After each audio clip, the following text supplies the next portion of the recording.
सचमुच आप सबसे मिलकर आज मुझे बेहद खुशी हो रही है। प्रायः जब कोई व्यक्ति किसी भी सभा को संबोधित करने जाता है तो औपचारिकतावश अपनी खुशी का इजहार करता है, लेकिन सच्चाई यह है कि मैं औपचारिकतावश अपनी खुशी का इजहार नहीं कर रहा हूं। जब कभी भी मैं अपने देश के जवानों से, अधिकारियों से इंटरैक्ट करने का मुझे अवसर प्राप्त होता है, सहज रूप से मुझे एक आनंद की अनुभूति होती है।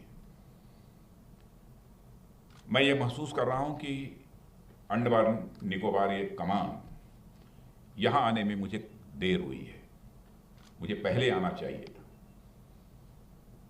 आज लेफ्टिनेंट जनरल अजय सिंह जी ने बहुत ही डिटेल्ड प्रेजेंटेशन हमको दी है। अब तक की आपकी अचीवमेंट्स क्या हैं, आपका फ्यूचर का प्लान क्या है और आपके चैलेंजेस क्या हैं, इसके संबंध में उन्होंने जानकारी दी है।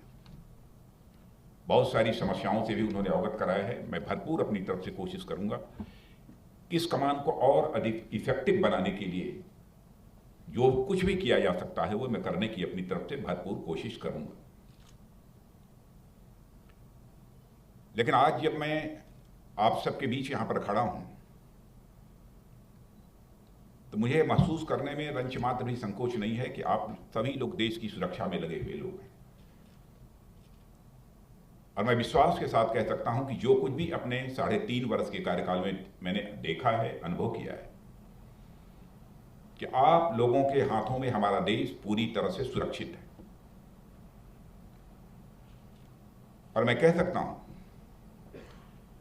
आप लोग केवल अपने देश को, अपने देशवासियों को अपने दुश्मनों से ही बचाने का काम नहीं करते हैं, बल्कि सच्चाई है कि आप देश के सोशियो इकोनॉमिक डेवलपमेंट में भी एक मेजर कंट्रीब्यूशन देते हैं। जब तक देश सुरक्षित नहीं होगा तब तक भारत का किसी भी सूरत में सोशियो इकोनॉमिक डेवलपमेंट यानी सामाजिक आर्थिक विकास नहीं हो सकता। इस सच्चाई को सहज रूप से कोई भी व्यक्ति स्वीकार करेगा।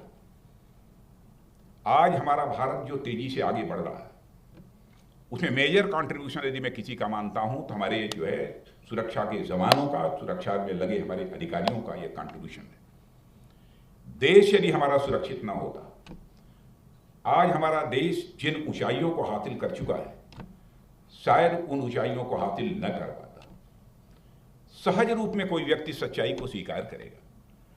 अंतर्राष्ट्रीय जगत में भारत की प्रतिष्ठा हमारे प्रधानमंत्री मोदी जी के नेतृत्व में बढ़ी है। पहले अंतर्राष्ट्रीय मंचों पर भारत कुछ बोलता था,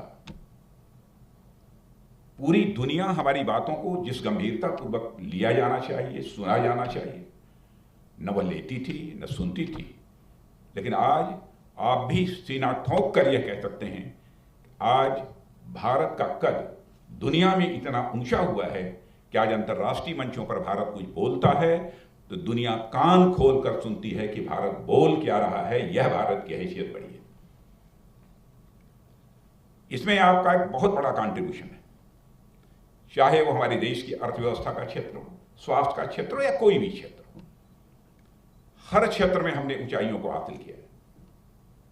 आप कल्पना करिए 2014 में अर्थव्यवस्था के आकार यानी इकोनॉमी की साइज के मामले में हमारा भारत जो दुनिया के 10 देशों में आता था, 8 वर्षों के अंदर वह करिश्मा हो गया भारत के अंदर कि आज हमारा भारत दुनिया की टॉप 5 इकोनॉमीज में आकर खड़ा हो गया है।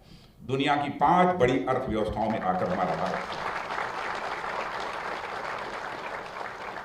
और मैं नहीं दुनिया के माने जाने इकोनॉमिस्ट भी इसे स्वीकार करते हैं कि ऐसे ही भारत आगे बढ़ता रहा तो वह दिन दूर नहीं है कि 7 से लेकर 10 वर्षों के अंदर ही हमारा यह भारत दुनिया की टॉप 3 अर्थव्यवस्थाओं में आकर खड़ा हो जाएगा। और मुझे तो सचमुच यह लगता है कि जिस तरीके से हमारा भारत आगे बढ़ रहा है, कहीं ऐसा न हो अमृतकाल जो 2047 में समाप्त होगा, आजादी का अमृतकाल, इस आजादी के अमृतकाल के समाप्त होते होते हमारा भारत दुनिया की सबसे बड़ी इकोनॉमी बनकर भी इमर्ज कर सकता है।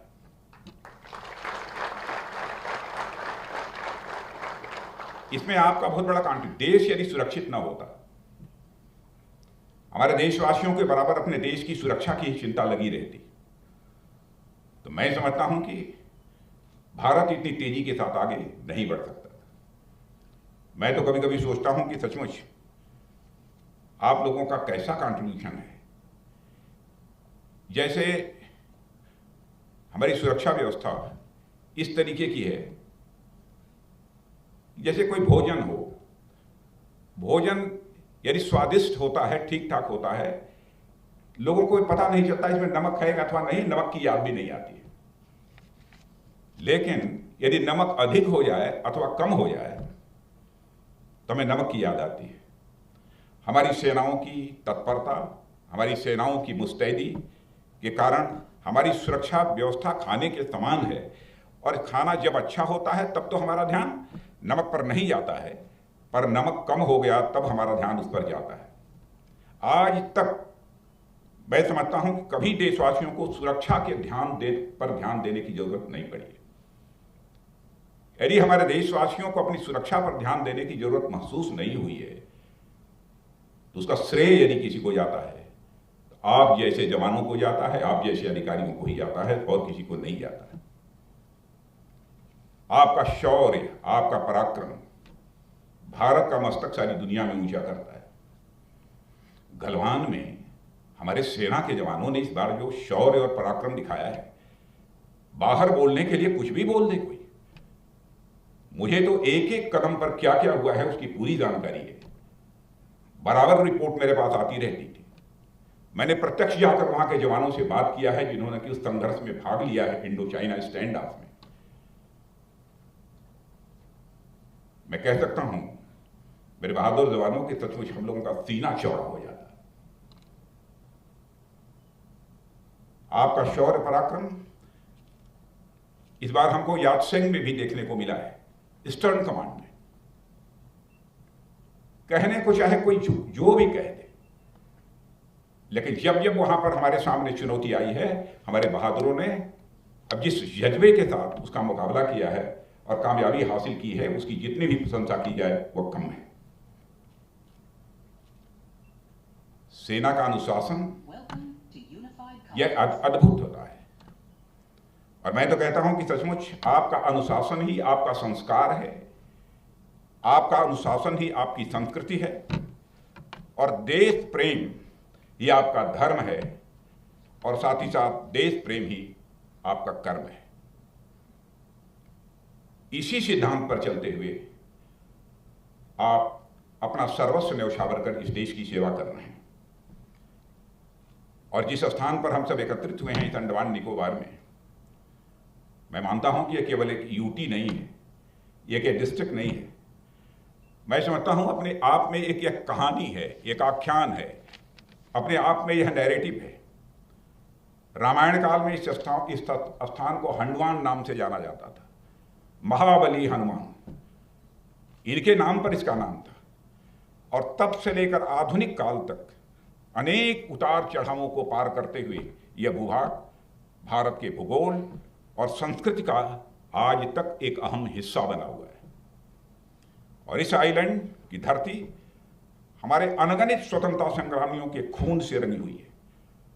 और मैं कह सकता हूं कि अंडमान निकोबार की हवाओं में भी इन बलिदानियों की बलिदान की गाथाएं बराबर तैरती रहती हैं।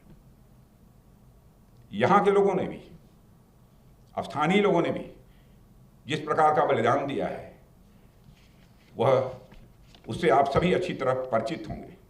एबरडीन वार हुआ था 1859 में, बड़ी संख्या में यहाँ के लोगों ने अपना बलिदान दिया था। सभी बहादुरों के त्याग और बलिदान की खुशबू आज भी मैं मानता हूं कि इस द्वीप में बिखरी हुई है। मैं कभी यह विचार करता हूं कि कौन सी वह प्रेरणा है जो कि हमारे स्वतंत्रता संग्राम सेनानियों को, चाहे वह स्वतंत्र वीर सावरकर हों, चाहे हमारे अन्य बटकेश्वर दत्त हों, चाहे हमारे एक वो काला पानी, उनका नाम मैं भूल रहा हूं थोड़ा,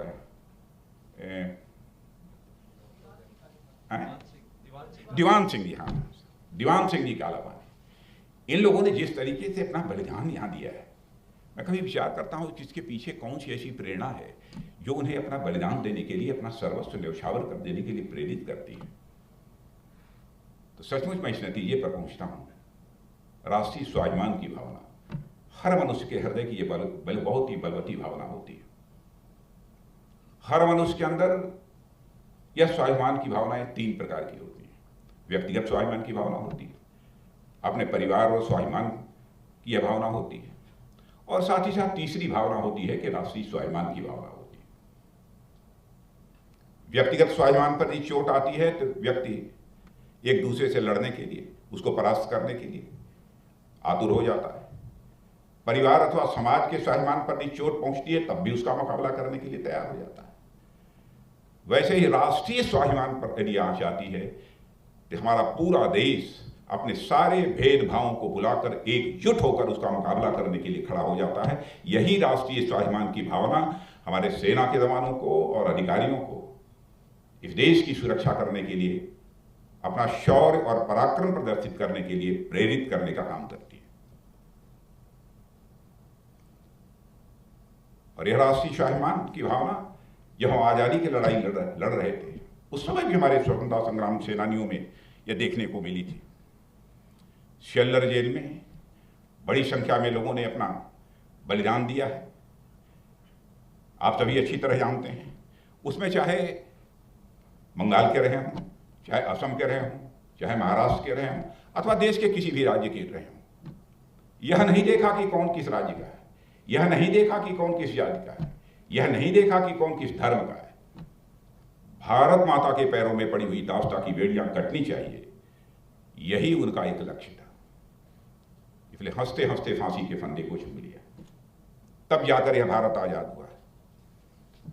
और इतना ही नहीं, सभी बहादुरों के त्याग और बलिदान की खुशबू आज भी मैं कहता हूं इस द्वीप में हमको देखने को मिलती है। आप सबका कंट्रीब्यूशन इस देश के लिए मैं कह सकता हूं कि कभी यह भुलाया नहीं जा सकता।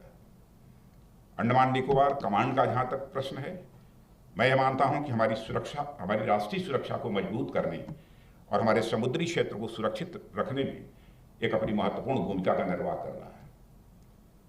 आज लेफ्टिनेंट जनरल अजय सिंह जी ने जो प्रेजेंटेशन दिया है, उससे सचमुच मेरा प्रबोधन हुआ है, मेरा इनलाइटमेंट हुआ है। मुझे यह जानकारी आज यह प्राप्त हुई है कि आगे कौन कौन से चैलेंजेस आने वाले हैं और उन चैलेंजेस को मीट आउट करने के लिए, उनका मुकाबला करने के लिए हम सबको क्या क्या करना चाहिए। मुझे याद है कि 2001 में स्थापना से लेकर, इसकी स्थापना हुई है, तब से लेकर आज तक प्रेजेंटेशन देखने के बाद मैं इस नतीजे पर पहुंचा हूं कि आप लोगों ने अपनी ऑपरेशनल कैपेबिलिटीज को बढ़ाया है। इसके लिए मैं आपको बधाई देना चाहता हूं, अजय सिंह जी को बधाई देना चाहता हूं, आप सबको बधाई देना चाहता हूं।